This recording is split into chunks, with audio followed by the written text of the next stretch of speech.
Did it look good? Cool. Was he cool? Well, we'll we'll see what we can turn it into. I like it. I like that. Yeah. Hey guys, Daniel Lampignano here. I'm out here in Lake Charles, Louisiana. We just shot the Crawfish Cup We sure the did. other day. Yes, we did. Yes. And I have here with me Bruce Gray. Premier Gunsmith and Distinguished Master NRA Action Pistol Shooter. Is that right? Ostensibly, yeah. Ostensibly. Yeah. How you doing, Bruce? I'm doing fantastically well. Good. Fantastically well. It's been a great week. Had a hell of a time down here. If you like crawfish and fried gator, which we had last night, this is the place for you. If you like heat and humidity, a few mosquitoes, not a big deal. But honestly, this is really a lot of fun. This is one of the most entertaining matches I've shot in a long time. You know, a lot of people use Crawfish Cup to kind of prepare for Bianchi Cup, but it's been a great venue in its own right. Yeah, absolutely. Absolutely. I think, to be honest, I kind of underestimated or had very managed expectations as to what we're going to find here. And I've had actually a much better time than I expected. Not that I expect to have a bad time, but the match itself was actually very challenging and taught me a lot about what I need to do between now and next month. So next month, speaking of Bianchi Cup, is Bianchi Cup. Yep.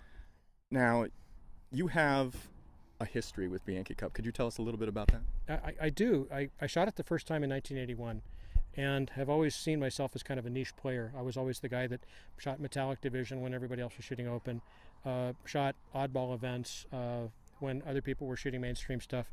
Kind of used it as a way to innovate and had some fun with it. But as I've gotten a little older, I've really taken to production division and had done pretty well in the past in what they refer to as like stock gun, or what they used to call production division, which is really closer to probably what we call limited or single stack now. Point being that I've always liked iron sights. Even though I'm 58 years old, I don't see as well as I used to. I like the lure of trying to shoot this match well with iron sights. And for me, production is where it's at. Having this opportunity to shoot with Sig Sauer and to work with the new P320 in this match, the most difficult of all the technical shooting matches when it comes to action pistol or practical pistol, is really a neat challenge, and I'm having a lot of fun with it. So a lot's been said about the P320. What is it that you like about this pistol, especially for this discipline? Well, inherently, compared to most service pistols, true polymer frame service pistols or striker guns, it's inherently a very accurate gun. The gun does what I want it to do on this course of fire. I didn't have to do a lot with this pistol to get a pistol that'll shoot in the 2 to maybe sub 2 inch range at 50 yards with good ammo.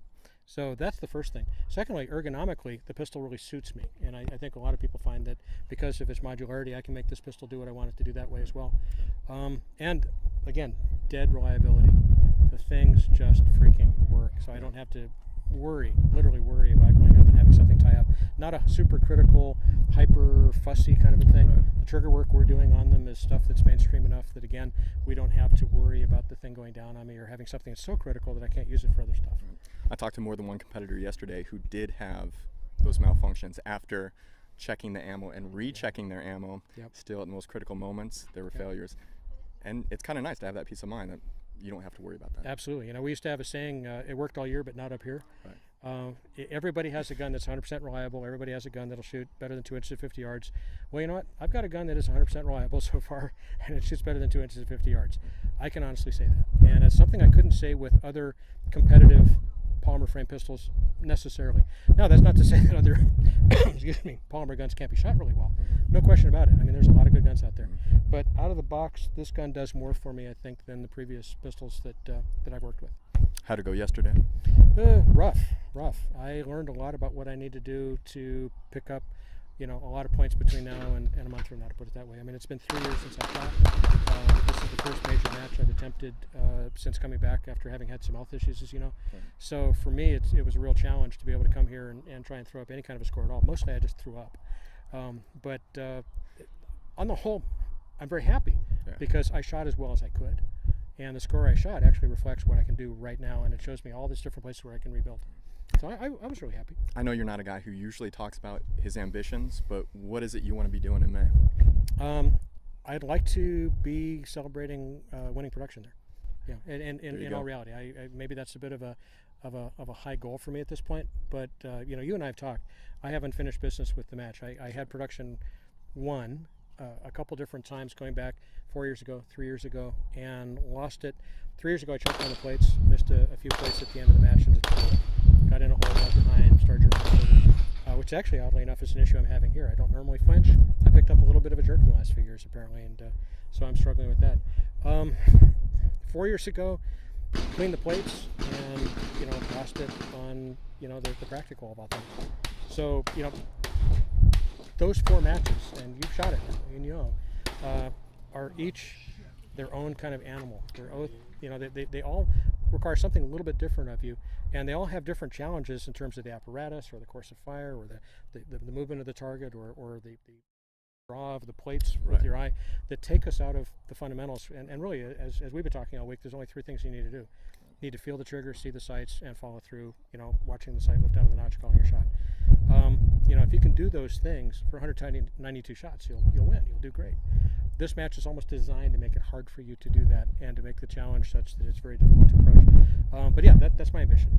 Yeah, that's my ambition. So, in addition to trying to prepare for Bianchi, working hard and developing parts for the P320. Yep, for sure. You've also had some other projects going on. Is there anything you want to tell us about Team SIG?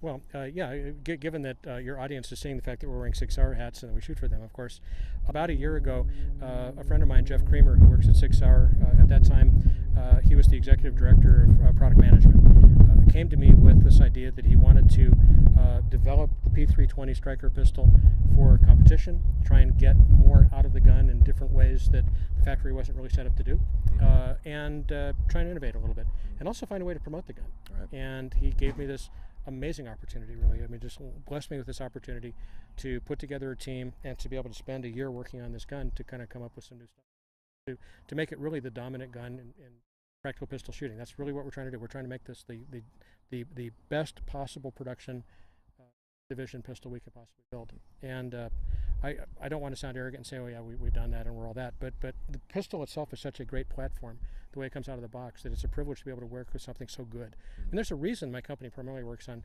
Sig Sauer firearms. There's a really good reason for that. They work, and we guarantee everything we do for life. So there's a lot to be said for working on the best pistol to begin with, frankly. This really carries that tradition. I was very skeptical of this gun when I first saw it. I think I told you, when Rick Holm, my foreman, and I took it apart, had Roy Nelson there, looked at this thing, the first thing that Rick said was, well, hell, it looks like it's filled with parts out of a VCR player. There may be reasons for that, actually, given the engineers that worked on it, but it's a brilliant thing. This pistol is a brilliant design. So it's really challenged us to actually be able to improve it. And when I say improve, I'm not talking about fixing problems, but actually just getting it to bend to our will in a different direction than it was designed for. I like to think it's being pretty successful. So, for years now, at least the past several years, Sig Sauer's had excellent representation in the competitive arena with Max Michel, of course. Absolutely. I mean, if you got a world-class competitor, wearing your name, that's about as good as it gets. And there is no better man or better competitor than Max Michel, in my opinion. Right. I think I stand in a long line of people who would say the same thing. He's a fantastic brand ambassador. What do you attribute this now desire to feel what is really a pretty large team in the competitive arena to promote the P320? What should we take that to signal? Well, I think that Max is, as I just said, the best brand ambassador that any company could ever have. The best speed shooter in the world, the best guy you just about ever wanted to meet. The thing is that he's been really focused on open, and I think that the desire was to try and come up with a whole range of voices, all of whom people could find ability to relate to directly, to articulate why the P320 might be the best gun for them. So we went out looking for people that were already shooting SIGs or had an interest in the product, people of character that could articulate in the same way that Max could, why they like this product. But we're not necessarily looking for, 10 or 15 of the best shooters in the world. We're looking for 10, 15, as it turns out, about 24 of the best people that we could possibly find that also happen to be really excellent shooters, and allow them to work with the pistol and chronicle their development as they also chronicle the development of the gun. So it's kind of a different approach to a sponsored team. We're not looking for professional shooters. We're looking for, frankly, really enthusiastic people that can tell us why they like the pistol and also give us feedback as to what the pistol needs to do for them. Excuse me. At the top of that pyramid is Max, and with his guidance and his ability to literally take the gun right now and win with it, we've got quite an example to follow, and our job is basically to follow that example and to try and chronicle, why this gun's working for us. Right. So we've completed Crawfish Cup, got Flagler Cup in May. Flagler Cup coming up 17th of May, I believe. I hope that their mosquitoes are at least as big and aggressive as these. You know? These haven't been too bad. I mean, big, yes, but they're gentle. I saw a small dog being carried off screaming a few minutes ago. But Yeah, I did see your wife cart one off to your vehicle so it could be stuffed and mounted. Yeah, she's just going to do a head mount on it, I think. Actually. Right. Well, the whole thing would be a bit much. Yeah, it's a bit garish. Ostentatious. Yeah. Exactly. Yeah, we don't exactly. want that. But so yeah, we got Flagler Cup coming up the 17th. A few days of practice, then we start shooting Bianchi. Memorial Day weekend. All right. Well, we're going to catch up with Bruce in May in Missouri. Yep. We'll catch up with me too. And the rest of the team. Yeah. And we'll see how it goes. I'm excited. Yeah, I'm actually thrilled to be back. Given, not to be modeling and self-involved, but given what I've been through lately with some health issues, it is truly a privilege to be here at all, doing this with you guys, much less being healthy and fit and actually able to go and be competitive. Truly a dream for me.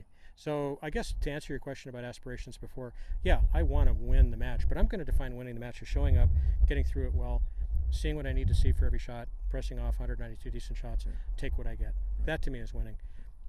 If I don't come back with a cup, big deal. I'm just happy to be here. Watch him, folks. He might just come back with the cup. Oh, maybe, but there's a lot of great shooters out there. No doubt there is, and this is one of them. Managed expectations is what it's about. All right. Thank you very much, Bruce. You're welcome, David. All righty.